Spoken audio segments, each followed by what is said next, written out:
Boa tarde. Vamos então para a terceira e última parte da 8ª conferência falando de Cristo. E eu vou falar aqui sobre o desejo de ir para o céu. Que céu? O lugar que foi explicado nas palestras de ontem. E quem vai para o céu escapou do inferno. Que inferno? O lugar explicado nas palestras anteontem. Então, este foi a maneira que nós encontramos para organizar numa sequência lógica o assunto geral às portas do céu. E eu não vou me preocupar em nenhum momento, então, de falar sobre o céu no sentido explicativo. O que é que tem no céu, como é o céu, nada. Vá para a palestra de ontem, para as palestras de ontem, e lá você vai ouvir muita coisa sobre o céu. A minha concentração, então, é a sua cabeça, o seu coração e o céu, enquanto você está aqui na terra. Vamos orar.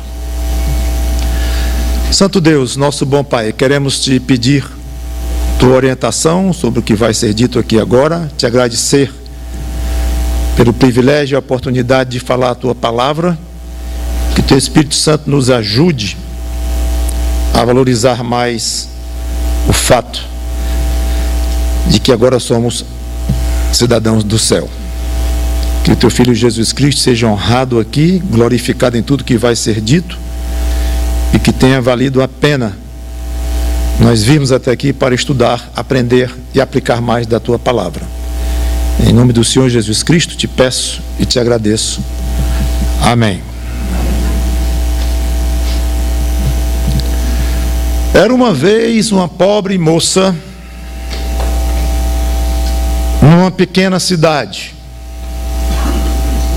Chega na cidade o príncipe herdeiro de um país distante e rico, mas ele vem meio disfarçado e de modo fantástico e contra as probabilidades. Eles se conhecem, se enamoram e noivam, mas o príncipe não pode levá-la quando ele retorna. Fará todos os preparativos para as bodas e a chamará quando chegar o momento. E esse momento poderá ser a qualquer hora, do ponto de vista dela, e enquanto isso ela aguarda a chamada dele. Lá longe, apaixonado pela sua noiva,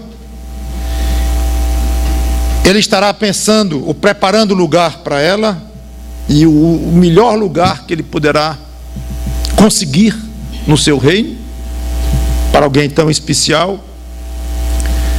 Se sentirá meio incompleto como casal, enquanto ela não chegar para consumar as bodas. Gostaria que ela estivesse contando os minutos para vir ao seu encontro. Ele próprio anseia pela chegada da sua noiva querida, porque um dos grandes desejos dele é que o rei, seu pai, assista tudo e veja aquelas bodas. Quanto a ela, também apaixonada, ficará sonhando acordada, pensando em como será o lugar que ele está preparando para ela. Se sentirá meio incompleta enquanto ele não chamá-la. Mesmo gostando das casas dos pais dela, ela vai passar a achar a vida meio sem graça, agora sem o seu amado. Mesmo tendo obrigações nos dias de espera, coisas a fazer, e mesmo fazendo-as com seriedade, Essas obrigações passarão a ser altamente secundárias na sua escala de valores. Em suma, ela estará ansiosa pela chamada do seu noivo, para então completar as bodas e passarem a viver juntos. Você já deve estar esperando eu dizer que essa história romântica, cheia de expectativas e com a certeza de um final feliz, reflete uma situação.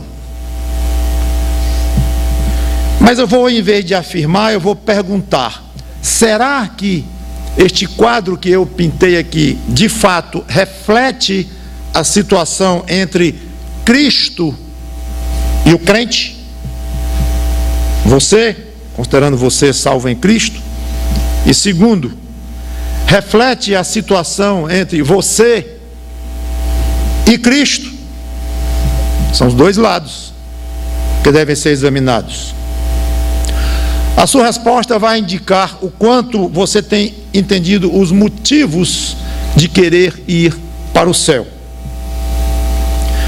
Quanto à primeira situação, se Cristo se sente com relação a você do modo que aquele príncipe da ilustração sente, se você responder sim, estará correto. Porque os pontos de contato entre Cristo e a figura que eu coloquei são evidentes. Eu quero resumir.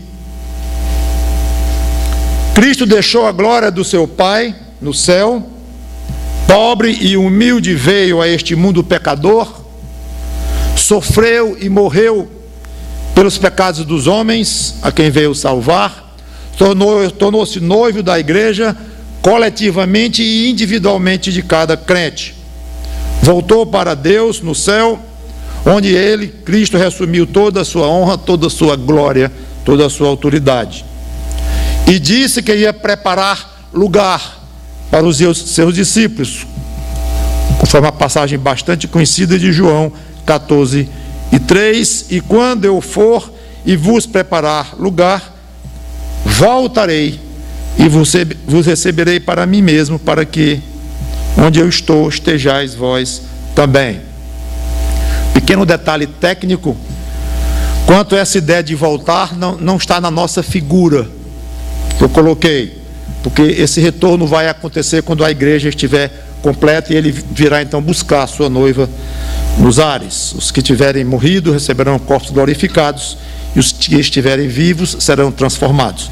A figura, da maneira como eu coloquei, reflete apenas a morte de um crente antes de Cristo vir buscar a igreja nas nuvens, a morte de um crente que vai então estar na presença de Cristo, que equivale a esta chamada que eu coloquei aqui do noivo. Eu falei que, num certo sentido, o noivo, aquele rapaz, aquele príncipe, como casal, iria se sentir meio incompleto sem a sua noiva. De fato, o corpo místico de Cristo, que é a igreja, estará incompleto no céu enquanto cada crente não chegar lá e finalmente forem glorificados. Como Cristo é o cabeça desse, vamos chamar, organismo vivo, místico, algo na função e posição celestial dele, considerando-se o plano de salvação, estará aguardando se completar, enquanto o último crente da igreja não chegar no céu. Vocês viram como eu arrudiei para poder dizer que ele não está incompleto. Cristo não está incompleto enquanto a igreja não estiver lá. Então, como eu não tenho coragem de dizer esta frase, eu disse que algo nele estará aguardando ser completado, e de fato é, uma vez que um corpo é composto da cabeça e do restante, e nós sendo o corpo e ele a cabeça, o corpo não está no céu. Então o corpo, digo, o restante do corpo total ainda não está no céu. Então o corpo total, incluindo a cabeça, não está completo. E certamente ele tem essa esta sensação de que falta algo no seu plano de salvação, falta algo extremamente significativo, que é ele se casar, realizar as bodas com a sua noiva, a igreja. Eu falei que o noivo lá deveria gostar de saber que a sua amada estava lá ansiosamente esperando por ele. Seria estranho esse noivo mandar uma correspondência e eu chegar uma carta dizendo: tanto faz, você me chamar para o mês, para o ano, aqui está tão bom, tanto faz. Vocês podem imaginar o coração deste noivo? Eu acho até que ele acabaria esse noivado. Eu acho que eu acabaria. Como é que Cristo se sente com relação a isto? Como é que ele se sente com relação ao seu coração, quanto à sua expectativa dele lhe chamar para o lado dele? Você que é noiva dele. A gente poucas vezes pensa nisto. Seria interessante ele mandar um anjo aqui pela terra e dizendo: está aqui 10 nomes de crentes lá, discípulos meus, vá saber como é que está a vida deles, como é que está o coração deles. Eu quero saber com que ansiedade eles estão esperando o meu chamado. Tito capítulo 2, versículos 11 e 14. Provavelmente ele ia ficar muito triste com a resposta, com o relatório. Tito 2 e 14. 11 a 14, Tito 2, 11 a 14. Porquanto a graça de Deus se manifestou salvadora a todos os homens, educando-nos para que, renegadas a impiedade e as paixões mundanas, vivamos no presente século sensata, justa e piedosamente, aguardando a bendita esperança e a manifestação da glória do nosso grande Deus e Salvador, Cristo Jesus, o qual a si mesmo se deu por nós, a fim de remir-nos de toda iniquidade e purificar para si mesmo um povo exclusivamente seu, zeloso de boas obras. Cristo gostaria que cada crente, espera, gosta que cada crente esteja em compasso de espera. Eu não sei se vocês notaram isto aqui. Educando-nos para que, renegadas a impiedade e as paixões mundanas, vivamos, vou pular algumas palavras, aguardando. Vivamos aguardando. Então, há algumas palavras no meio que talvez dificultem nós ligarmos a ideia de uma vida de aguardo. As palavras são: para que, renegadas a impiedade e as paixões mundanas, vivamos no presente século, sensata, justa e piedosamente, agora que vem, aguardando a bendita esperança. A vida do crente é uma vida de aguardo. Aguardando o quê? Ora, se formar. Aguardando o quê? Se casar.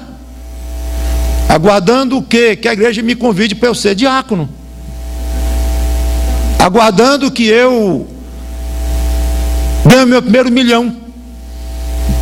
Aguardando, realmente a vida aqui é uma vida complicada, cheia de planos, a gente está sempre aguardando alguma coisa. Pois jogue fora tudo que eu disse, porque não é o que está aqui. A vida do crente deve ser uma vida de espera, aguardando a viva esperança. Gente, a viva esperança é Ele. A viva esperança é Ele. Porque se você disser, é a vida eterna, pois é, quem conquistou? E não vamos gozar a vida eterna ao lado de quem? Não, a vida eterna é o céu, pois é, quem está lá nos esperando? Para onde você olhar, e qualquer que seja a sua resposta, o final é, a viva esperança é Ele. Então, será que a sua vida, o seu estilo de vida, traduz bem este princípio de que o noivo gostaria que a sua noiva estivesse vivendo todo dia uma expectativa, uma vida de aguardo.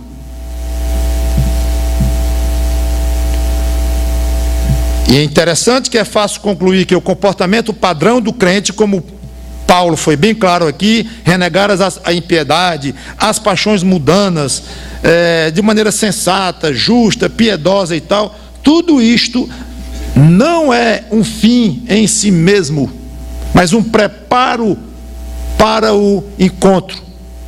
Então, o crente viver de uma maneira correta, de uma forma padrão, como cristão, não é um fim em si mesmo aqui nesta terra.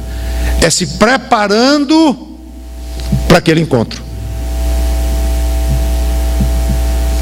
Falei que o noivo estaria, ele próprio, ansioso para chegar a hora de dizer: pode vir, minha noiva, vamos consumar esse casamento. Jesus está ansioso por esse dia. A palavra ansioso aqui eu coloco de uma maneira cuidadosa, bastante desejoso. João 17, 24.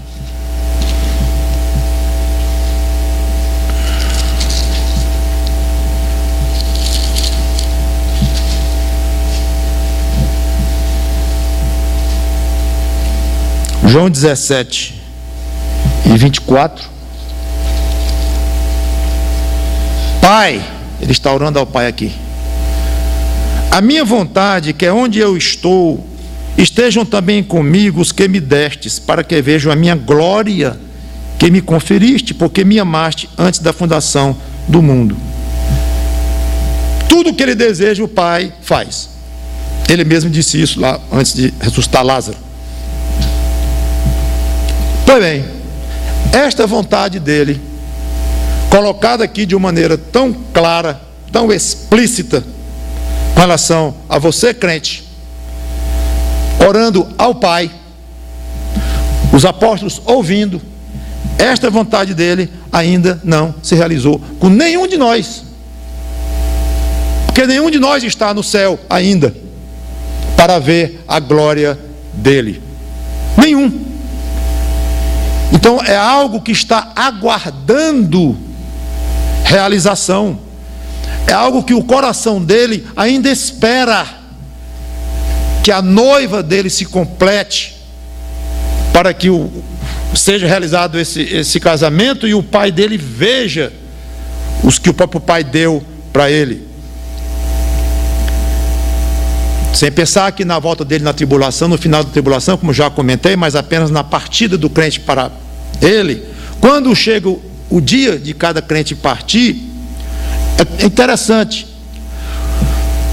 Vou tomar uma certa liberdade aqui. Parece que a vontade do Senhor Jesus Cristo é tanta de que o crente veja a glória dele, que ele não espera nem 24 horas para trazer o crente à sua presença. Antigamente, algum emissário de um outro país e queria ver um rei, ele esperava semanas, talvez meses, aguardando o rei chamá-lo para uma audiência ou coisa assim. Hoje em dia não existe mais isto, mas ainda se passa dias, com certeza, se esperando para falar com o presidente ou com o governador, coisa assim. Ele chega para o ladrão na cruz, aquele que se converteu, e diz: vamos morrer hoje? Acho que dentro de umas 3 semanas eu vou permitir que tu me vejas lá no céu. Vou falar com a minha assessoria, os meus anjos lá, e tu pode imaginar o trabalho que eu vou ter lá quando chegar no céu de volta. Então eu vou tentar te ver, te dar esse privilégio de me ver, não mais nesse estado miserável aqui, crucificado igual a ti nesta cruz, morrendo de dor, mas tu vais me ver lá. Não dou um mês para tu estares na minha presença, é hoje, é imediatamente. Eu acho que isso reflete o coração dele. Chegou o momento, pois corra para cá, estou louco para lhe ver.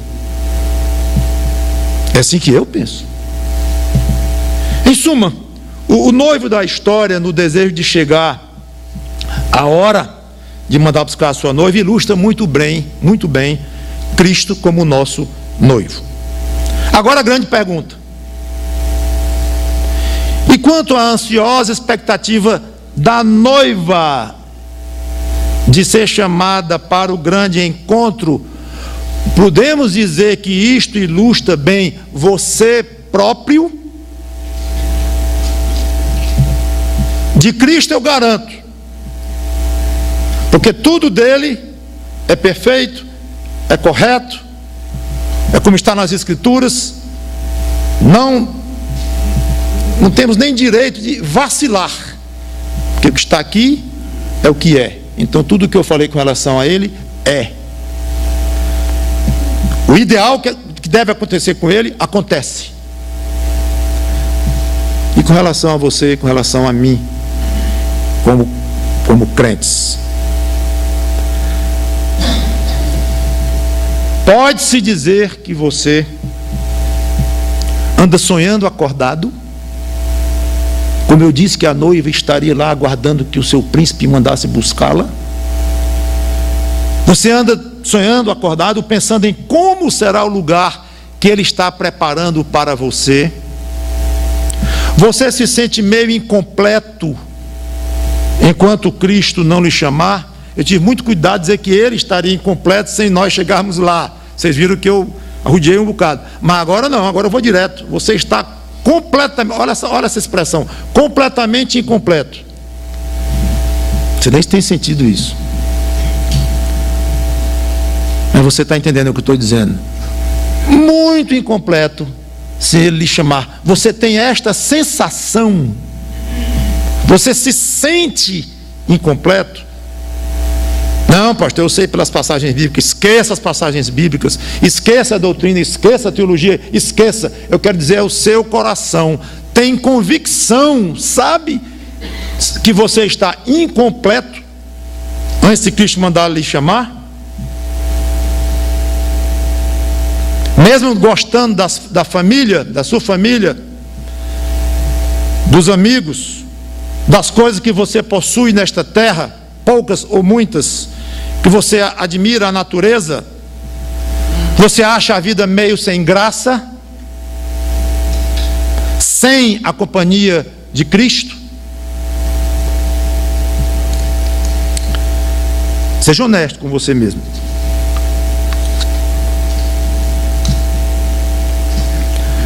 Mesmo tendo obrigações nos dias de espera aqui na terra, e mesmo fazendo-as com seriedade, você acha essas obrigações secundárias na sua escala de valores?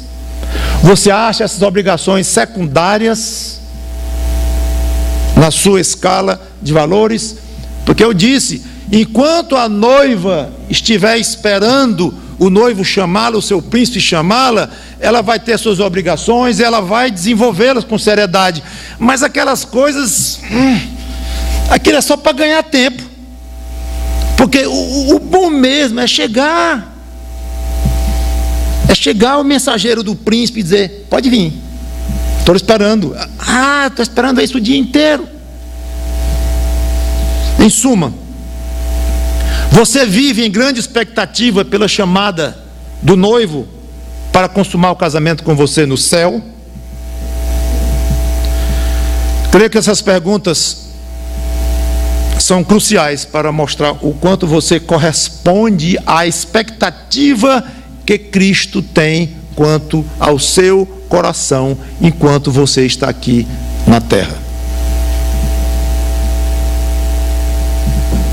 Coisa muito triste no namoro e depois no casamento, no noivado, e pior ainda no casamento, é quando não há uma correspondência de expectativa. É muito ruim.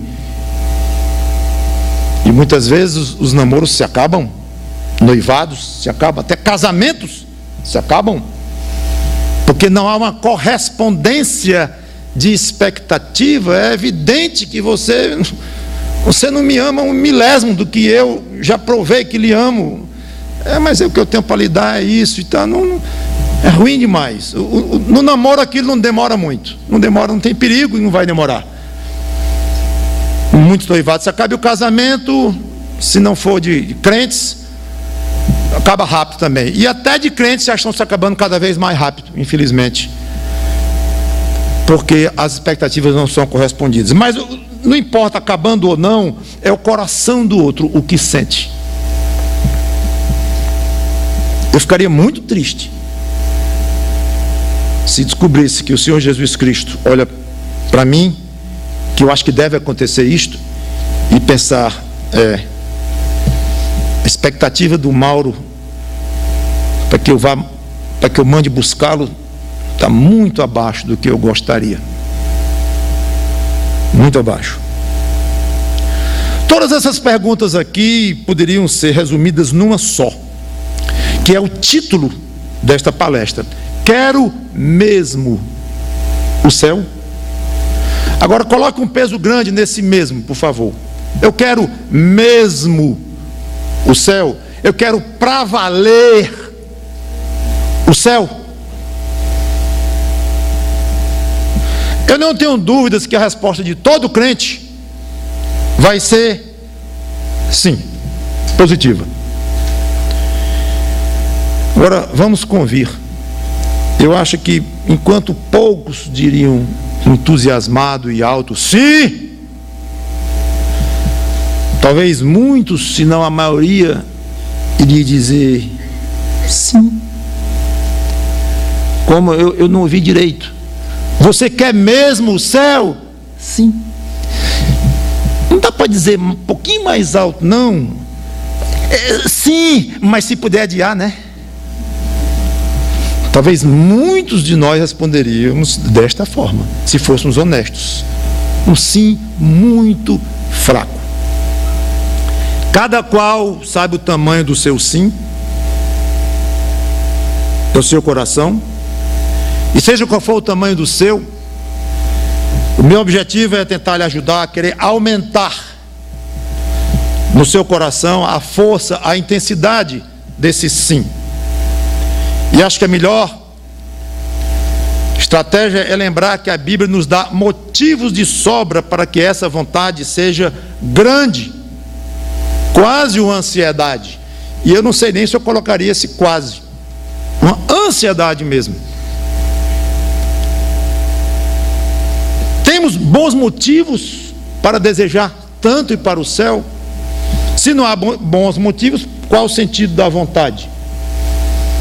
Eu não tenho o menor interesse em levar uma queda e tacar minha cabeça no chão, porque eu não encontro um motivo para isto, um bom motivo para justificar. Então, tenho vontade. Mas se à noite eu vou sair com minha esposa, com os filhos, amigos, e vamos jantar fora, e vamos ter um tempo agradável e tal, a vontade é grande, e eu posso enumerar vários motivos, porque aquela vontade está alta, não vejo a hora de chegar. Então eu quero ver com vocês, até o final desta palestra, dessa primeira, 4 motivos excelentes que a Bíblia nos dá para desejarmos o céu. Primeiro, você faz parte de uma nova criação que é do céu. 2 Coríntios 5, 14 a 17.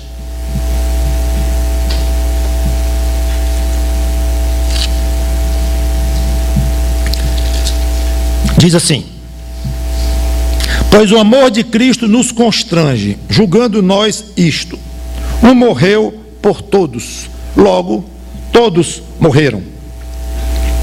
E ele morreu por todos para que os que vivem não vivam mais para si mesmos, mas para aquele que por eles morreu e ressuscitou. Assim que nós, daqui por diante, a ninguém conhecemos segundo a carne. E se antes conhecemos Cristo segundo a carne, já agora não o conhecemos deste modo. E assim, se alguém está em Cristo, é nova criatura.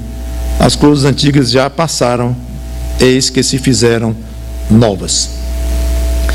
Paulo ficava constrangido em ter sido alvo de um amor tão grande, que havia causado uma transformação muito profunda no seu ser, a ponto de ele olhar para a criação ao seu redor e achar que era coisa do passado.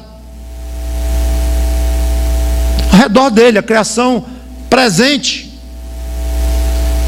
Geralmente, quando nós colocamos um álbum de retratos antigo, nós mergulhamos um pouco no passado, vemos as fotos antigas e nos lembramos, e o próprio álbum já é meio antigo também. De fato ele é antigo, mas quando você fecha o álbum e encosta, você volta para a sua vida normal ao redor. Mas Paulo, ele considerava a vida inteira meio ultrapassada, porque ele agora fazia parte de uma criação diferente esta criação da qual ele faz parte ainda não estava plena, no sentido de que ia se completar no céu, e ele próprio ir para o céu, e todos os irmãos dele, nas gerações dos crentes que iam morrendo e tal, tudo incompleto ainda. Já completa a salvação que o Senhor Jesus Cristo operou, mas ainda faltava muita coisa. E ele olhava ao redor e via o mundo como uma coisa passada, talvez meio empoeirado, como nós vemos os retratos já meio foscos. E ele associava o amor de Cristo para ele, não com as coisas que ele tinha nessa terra, não tinha nada a ver, ou quase nada, mas realmente ele associava era com o fato dele ter sido amado de uma maneira tal que ele foi inserido numa nova criação. Aí estava o ponto pelo qual Paulo se constrangia. Cristo morreu para isso, para me fazer parte de uma criação do qual ele é o cabeça. Geralmente seria interessante alguém lhe fazer uma pergunta assim, em cima da hora: amor de Cristo em você, você associa com o quê? Ah, me deu uma boa família, ótimo. Me deu um bom emprego, ótimo. Me deu um bom patrimônio. Mas onde é que entraria na sua lista? Depois de você pensar muito, é fácil, porque aí entra o racional, entra o que convém você dizer, entra a sua inteligência, a sua memória e os conhecimentos bíblicos que você já tem. E não tem graça. Eu estou falando em cima. Alguém igual aqueles repórteres que chegam para a autoridade em cima assim, e só falta enfiar o microfone na boca do pobre coitado lá. Puf, uma pergunta bem difícil. Esse tipo de pergunta seria interessante. Você associa o amor de Cristo e você com o quê? Imediatamente. Paulo associava com o fato de ele ser agora uma nova criatura. As coisas passadas ficaram, as coisas da vida atual dele ficaram para trás. Eu estou tentando misturar esse aspecto do presente de Paulo com o passado de ser nova criatura, porque isso talvez seja mais interessante do que você está pensando. Você viver olhando ao redor e dizendo assim: essa criação aqui, eu não tenho mais nada a ver com ela não. Por que eu estou aqui? Tem outros motivos, eu posso explicar e tal, mas eu não tenho nada a ver não. Isso aqui é passado para mim. Isso é muito forte, gente. Inclusive eu gosto de perguntar, quando eu falo nessa passagem, o que é passado? Eu não vou desenvolver isso aqui, claro, não tenho tempo. Mas pense nisto: o que é passado mesmo? Se você é nova criatura, o que foi que mudou? Ah, porque agora eu sou membro da igreja evangélica. Foi isso? Tá bom de você se converter, meu irmão. Ah, que eu fui batizado, agora eu dou o dízimo, agora isso, agora aquilo. Nada a ver, você não entendeu coisa nenhuma. Então, pergunte para você próprio: o que foi que mudou dentro do seu coração para você dizer que é nova criatura? Se o céu não estiver nesta resposta, e a criação nova que aponta para frente não estiver fortemente aí, tem uma coisa muito errada. E Paulo então estava mirando para frente. A própria vida dele aqui passou a ser em função daquele que morreu por ele. As relações com as pessoas daqui, que ele chama segundo a carne, passaram a ser diferentes. deixando a parte humana, terrena, em segundo plano e priorizando as realidades espirituais, as relações de nível espiritual. Eu tenho uma ligação de filho com o irmão Jimmy, e ele tem relação de pai comigo. Esta relação vai se acabar.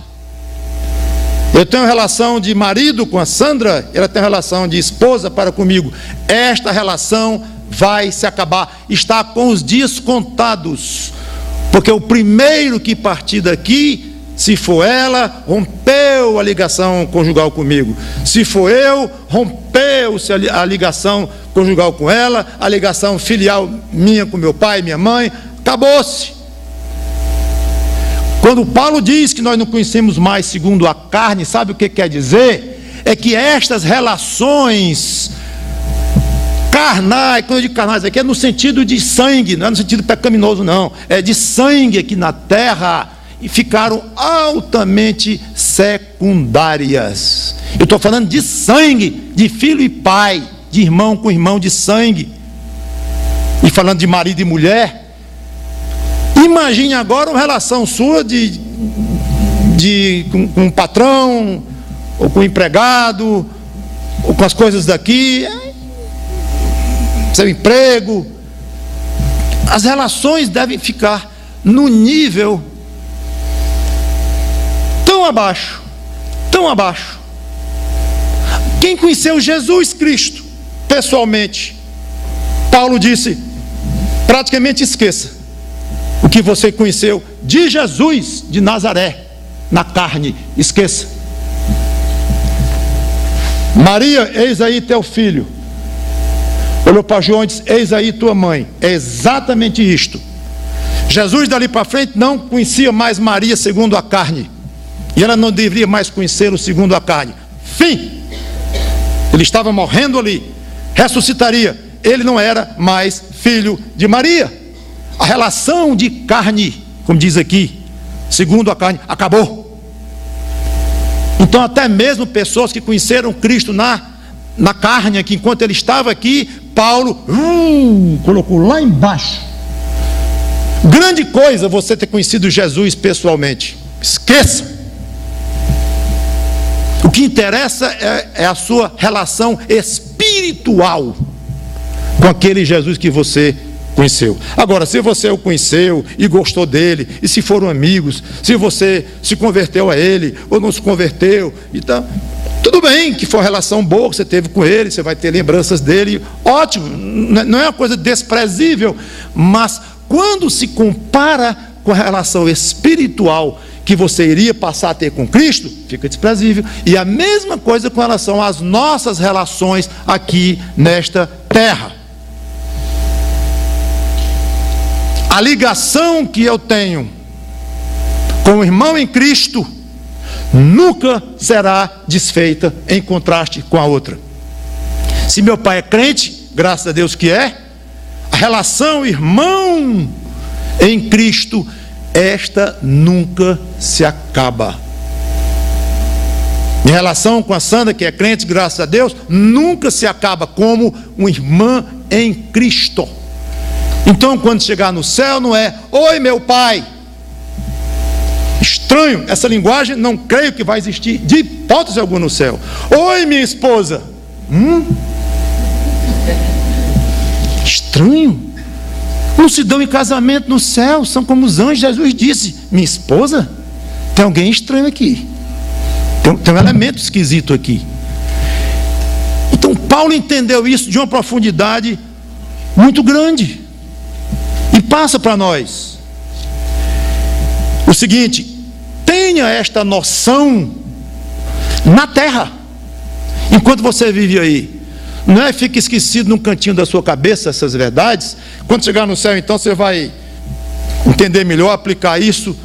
Não. As relações pessoais devem ficar num plano muito modesto, quando comparado com as relações espirituais e as coisas pensando no alto. São importantes as relações familiares, é óbvio. Marido e mulher, pai e filho, tudo aquilo, eu sei, tem palestras, livros e tal, sobre família, tudo isso. Não é a questão aqui. Mas a prioridade é que é a questão. O que você dá importância? São secundárias. Ter isto em perspectiva é essencial para uma vida cristã séria, comprometida, profunda. Você nunca vai ter uma vida séria, cristã, séria, comprometida e profunda, se você não captar, entender isto que Paulo entendeu e está ensinando claramente nas Escrituras. Está aqui, está escrito. E a nova criação à qual você pertence não é daqui, ainda vai se completar lá no céu. 1 Coríntios 15, 45 a 49.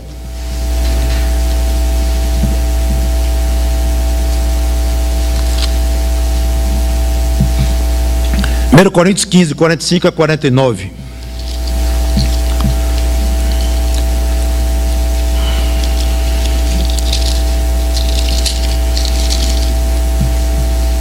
Pois assim está escrito: o primeiro homem, Adão, foi feito alma vivente. O último Adão, porém, é espírito vivificante. Mas não é primeiro o espiritual, e sim o natural, depois o espiritual. O primeiro homem formado da terra é terreno. O segundo homem é do céu. Como foi o primeiro homem, o terreno, tais são os demais homens terrenos. E como é o celestial, também os celestiais. E assim como trouxemos a imagem do que é terreno, devemos trazer também a imagem do que é celestial.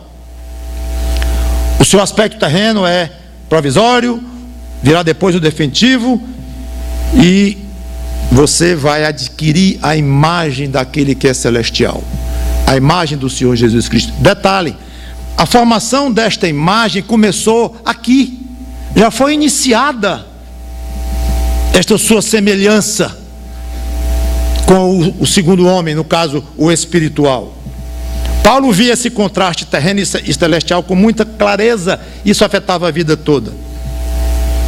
Ao inverter esses valores, priorizando mais as coisas da terra e se agarrando nesta criação condenada, o crente está na contramão do que Deus planejou para ele aqui na terra. O resultado é triste, é desobediência isto. Triste o resultado. Ele vai pensar no céu como algo meio vago. E como comentei, pouquíssimo atraente. Para muitos clientes responderem um sim, muito sem graça.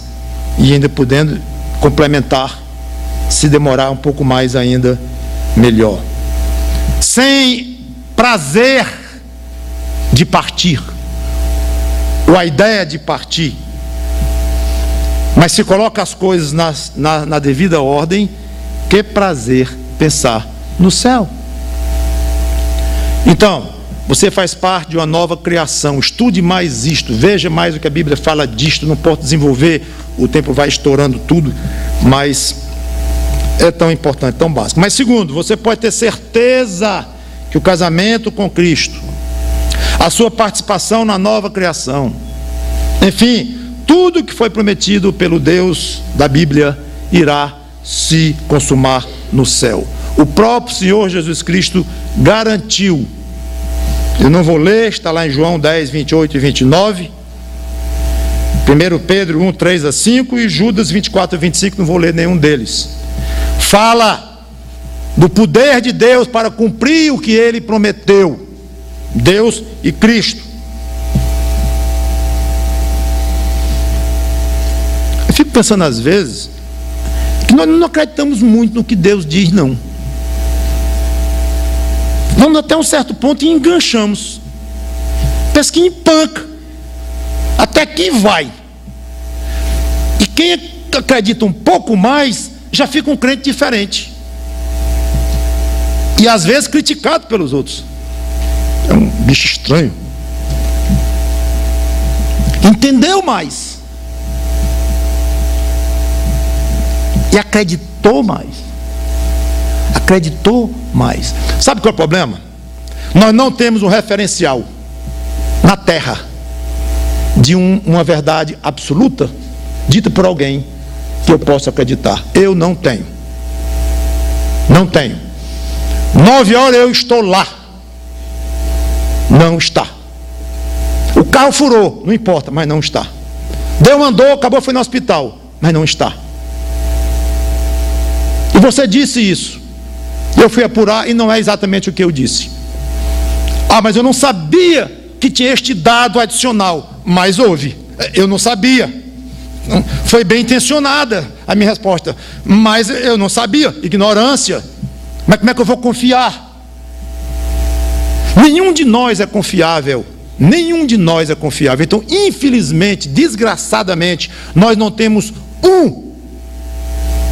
para olhar ao redor e dizer assim: eu vou confiar em Cristo, em Deus, na magnitude em que eu confio do fulano. Com fulano, eu confio no fulano ou na cicrana. Não tem. Claro, exceção os que viveram na época de Cristo. Esse tinha. O que ele falava, podia confiar 100%. Nós não temos esse referencial ao nosso redor. A gente é fraco, não conhece o futuro, não dominamos as coisas que acontecem ao nosso redor. E uma das coisas mais frustrantes na vida, que todo mundo sabe o que é fazer planos e coisas agradáveis, mas sem saber se vai dar certo. Aliás, nossos planos todos são assim, sem saber que vai dar certo. Tudo bem, 90% dá certo, 80% dá certo, 72% dá certo, sei lá. Mas você, mesmo que dê certo, e seja até melhor do que você pensou, aquela viagem e tal, mas você não sabia se ele ia se realizar. Aí você prepara uma viagem, a primeira viagem para a Europa, compra passagem 2 anos, e não sei o quê. Aí já está tudo preparado, compra roupinha própria, tudo certinho. Aí uma semana antes, um parente querido adoece, de maneira grave. Aí está tudo cancelado. Aí você corre para cancelar os hotéis, e a agência de viagens, e paga multa, e a tristeza, a frustração, a decepção.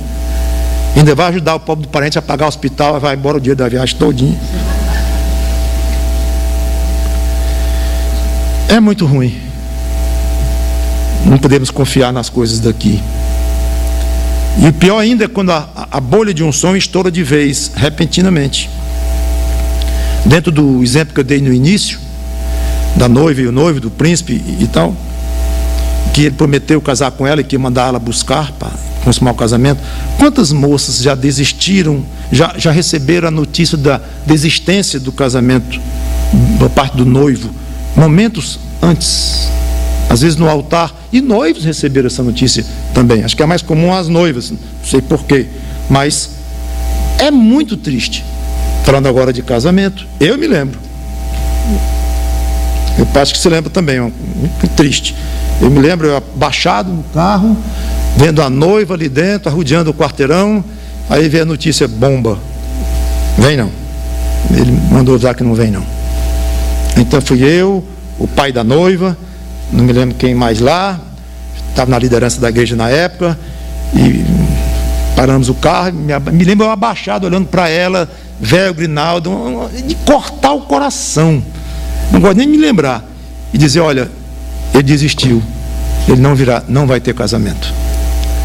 É muito ruim, pois quanto ao seu casamento no céu, pode preparar o enxoval,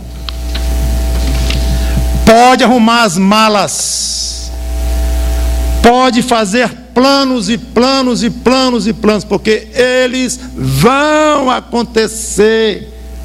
E se eu disser que os seus planos serão frustrados, talvez até tenha coragem de dizer: mas como? Sabe como? Você não tem imaginação para saber como é que vai ser lá. Então vai ser frustrado ao contrário. Vai ser muito melhor do que você vai ter capacidade de planejar. Por isso é que eu digo, pode planejar à vontade, sem margem de errar. Pense numa coisa boa, agradável, boa, muito boa. Vá pensando. E tenha certeza absoluta de que vai acontecer. Espero que não tenha desligado meu gravador. Tenha certeza, meu irmão, acredite em Jesus Cristo. Pastor, coisa estranha. Falando aqui um bocado de crente dizendo acredite. Digo mesmo. Digo para mim mesmo, às vezes, acredite mais, rapaz. Terceiro motivo para nós desejarmos o céu: é no céu que você começará a usufruir o investimento que você fez nesta vida para lá. O próprio Jesus nos instigou a isso, e a palavra que eu uso é essa mesmo: nos instigou, ele tentou nos provocar mesmo, mexer conosco. Mateus 6, 19 e 20, passagem conhecida demais. Está aí. Não acumuleis para vós outros tesouros sobre a terra, onde a traça e a ferrugem corroem, onde ladrões e escravos roubam, mas ajuntai para vós outros tesouros no céu. Ajuntai para vós outros tesouros no céu, onde traça nem ferrugem corrói. O pior, sabe o que é, gente? É que vocês sabem tudo isso de cor. Se quiser apagar aí, pode apagar, que o pessoal aqui vai levantar e vai dizer de cor. Vários. E não fazem coisa nenhuma do que está escrito aqui. Coisa nenhuma. Ou muito, muito, muito pouco. É vergonhoso o tesouro que muitos crentes estão ajuntando no céu. Uma vergonha. E ele diz: você vai usufruir no céu do investimento que você vai fazer aqui. Paulo quase repetiu 1 Timóteo 6, 17, 19, eu não vou ler, exorta aos ricos presente século, que não sejam orgulhosos e tal, mas diz aqui, 19, que acumule para si mesmos tesouros, sólido fundamento para o futuro, a fim de se apoderarem da verdadeira vida. Olha, o normal de quem poupa e de quem investe é esperar ansiosamente pelo momento de usufruir. Eu estou poupando para comprar uma casa própria, para arranjar um sinal, para dar e pedir financiamento no banco. Mas eu não tenho nenhum sinal, então eu estou poupando para adquirir, para conseguir esse sinal. Ora, é óbvio que aquele casal ali espera ansiosamente pelo dia de dizer: completou, pronto, já temos 30 mil, já dá para fazer o sinal da nossa casinha. E agora vai usufruir da poupança que ele fez. Outros, não, eu gasto pouco e tal, porque não sei o futuro, aposentadoria e tal. Aí chega um tempo e diz: pronto, tranquiliza, chegou o futuro, se aposentou, curta o que você poupou, agora eu vou relaxar um pouco mais. Ótimo, é normal isso. Pois o dia de ir para o céu é o dia de começar a receber os dividendos que você plantou aqui. Espero que você tenha levado a sério essa questão de investimento. Eu vou voltar um pouco lá na próxima pregação, na próxima palestra sobre este assunto. Mas 2 motivos pelos quais muitos não ligam para isso: apego exagerado aos tesouros daqui. Eu, obviamente, vou bater nessa tecla várias vezes. E não confio muito nas palavras de Cristo, que eu já comentei. Mas, meu irmão, ainda há tempo de mudar de atitude e se especializar como investidor do céu. Tem tempo. Uma das parábolas mais misteriosas do Senhor Jesus Cristo, sabe qual é? Lucas 16. A do mordomo infiel. Eu não vou nem ler. Ela é complicadíssima. Tem livros sobre esta parábola. Pelo menos um eu tenho e li muitos anos atrás. Conseguiu assim vagamente dizer o que Cristo queria realmente explicar, porque até hoje se discute o que ele quis dizer com isto. Porém, tem uma coisa, um pontinho ali, geralmente parábola era para isso mesmo, que ninguém discute. É óbvio o que Cristo quis dizer. Um ponto: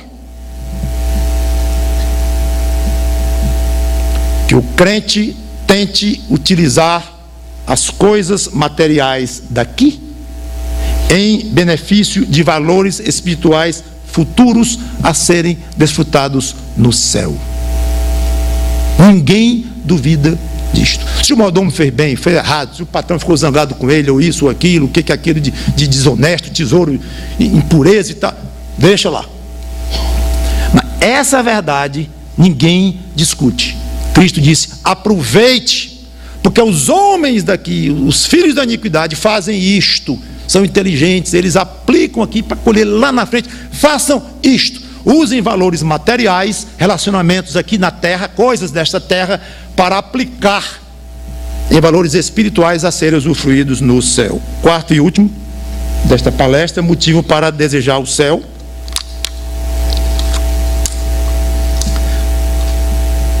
Meio óbvio isso aqui.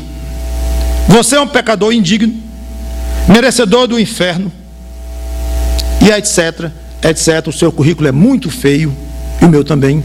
Vamos parar por aqui.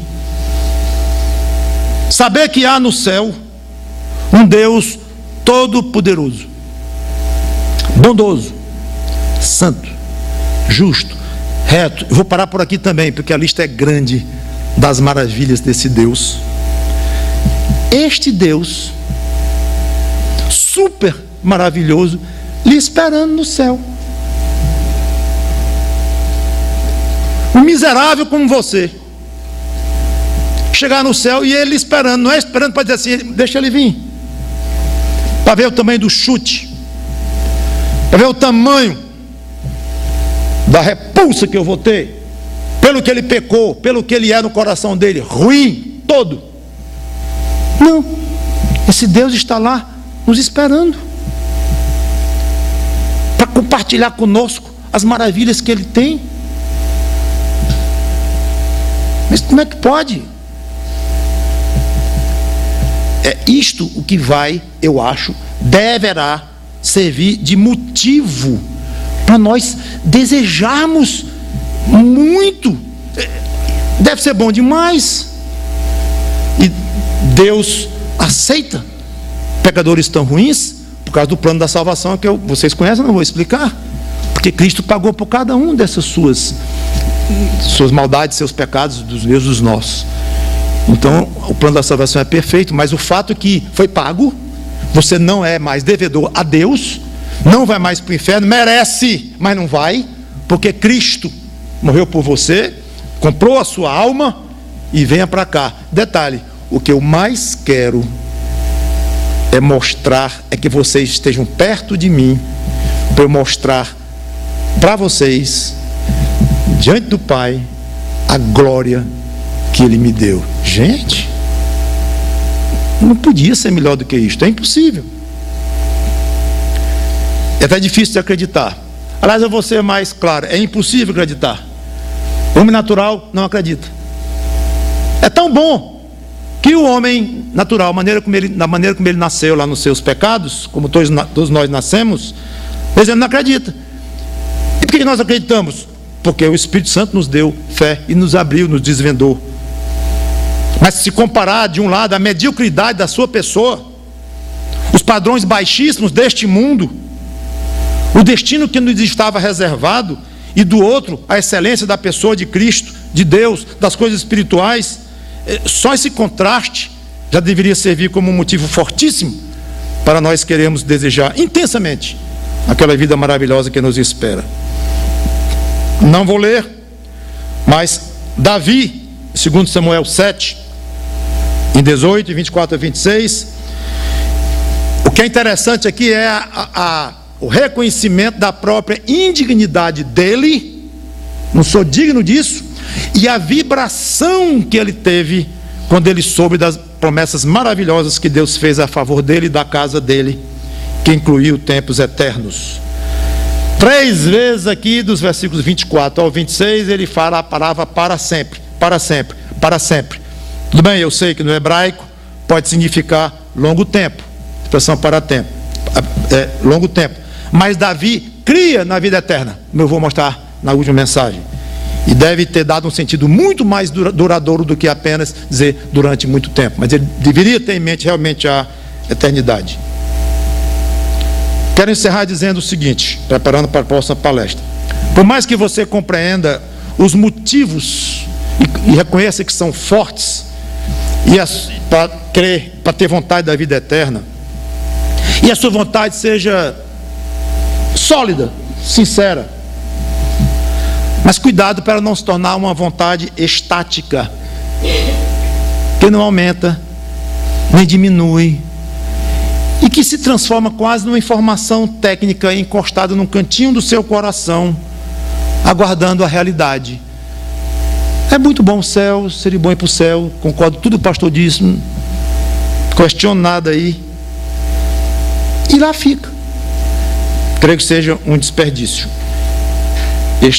esta paralisação, esse travamento da vontade de ir para o céu. Eu penso que a vontade do crente de ir para o céu deve ser tratada de uma maneira muito especial, diferente de qualquer tipo de vontade que você tenha por coisas aqui na terra, por melhores que sejam essas coisas.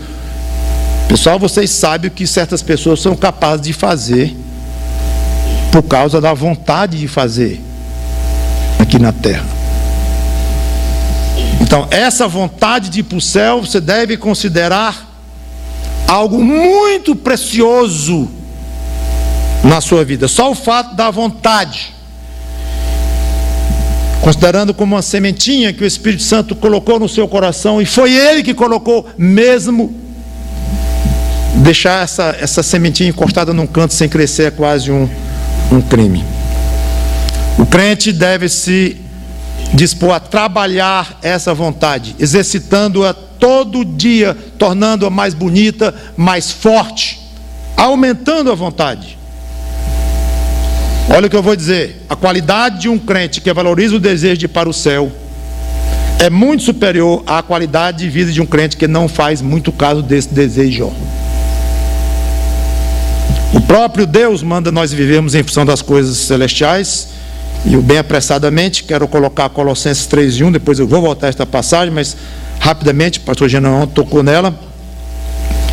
Eu quero só fazer uma das observações. Colossenses 3:1 e 2, que diz: portanto, se foste ressuscitados juntamente com Cristo, buscai as coisas lá do alto, onde Cristo vive, assentado à direita de Deus. Pensai nas coisas que são do alto, não nas que são aqui da terra. O buscai é o verbo que significa procurar, de acordo com Strong, procurar a fim de encontrar, procurar para descobrir pelo pensamento, meditação, raciocínio, investigar, empenhar-se em. Aí no versículo 2 ele usa um segundo verbo diferente do primeiro, que é traduzido por pensar, ainda de acordo com Strong.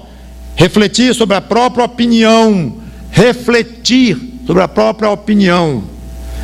Dirigir a mente para algo, procurar esforçar-se por. São palavras fortes, que embora tendo algo em comum, que tem, elas se complementam. Não adianta buscar sem refletir, porque fica uma busca mecânica, e gera um serviço cristão mecânico, sem profundidade. E não adianta só refletir sem buscar, porque fica teórico. A adoção desses dois conceitos leva a uma verdadeira filosofia de vida, uma postura diante das coisas daqui.